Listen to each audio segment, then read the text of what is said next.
Good evening, everyone.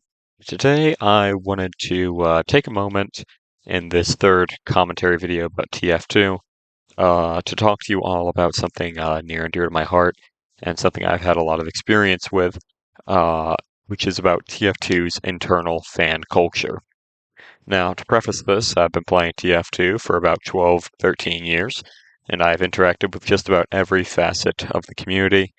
And for about half that time, I have seen the community defined increasingly by a single word, that word being delusion.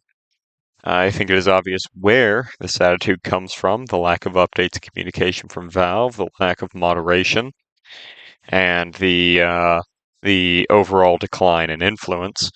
But it manifests itself in three major aspects, I feel.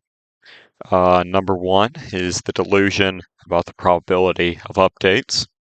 Number two is the delusion about the prevalence of bigotry in the community. And number three is delusion about the relevance and impact of the game and its community on wider internet culture. Now, taking it step by step, I've already made a video about why TF2 will never get another major update, so I'll only summarize here.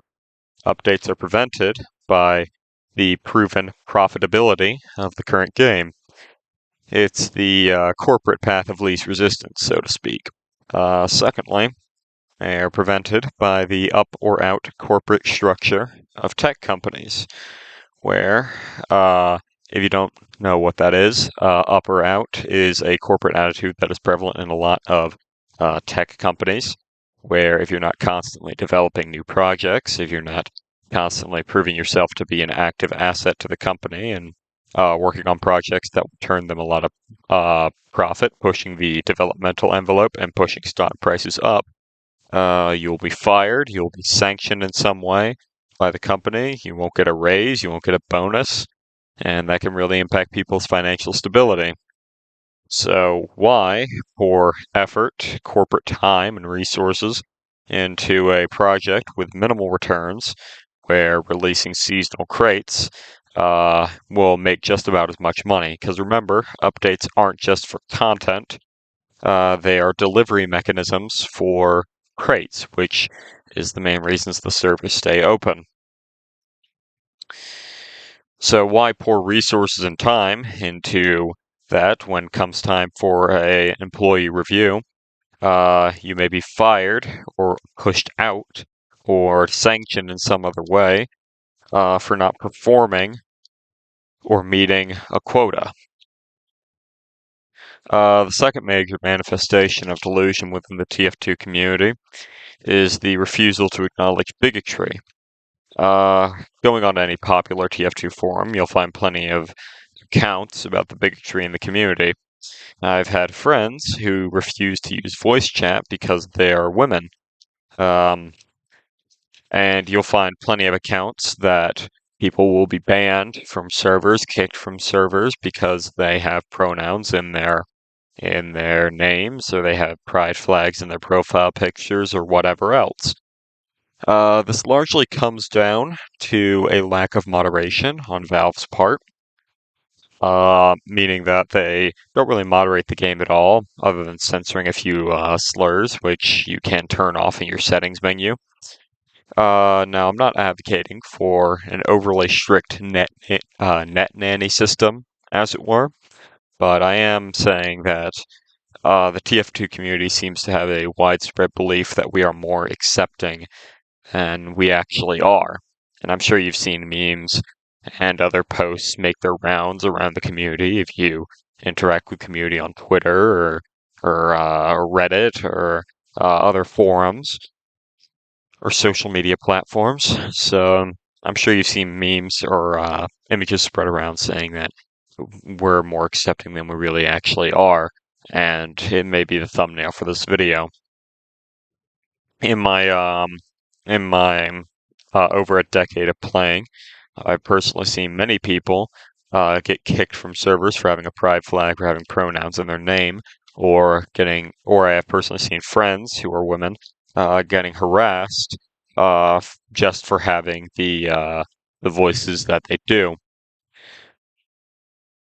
So the third and most consequential delusion of the TF2 community is their own impact. So influence is a hard thing to quantify objectively, even in the age of data that we live in. However, given the age of the game, it is natural to expect a decline in impact, meaning that TF2 no longer kind of rules the roost as it once did in the good old days, where everyone was making TF2 Gmod videos, SFM shorts, stuff like that.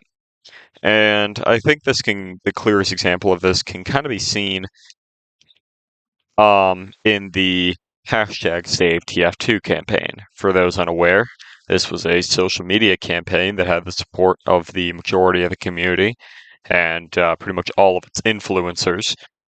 And for all the videos, articles, tweets that it put out, it did nothing consequential aside from one tweet that was put out by Valve and then no follow through on a developmental stance or communication stance. So TF2 no longer really rules the roost in that aspect.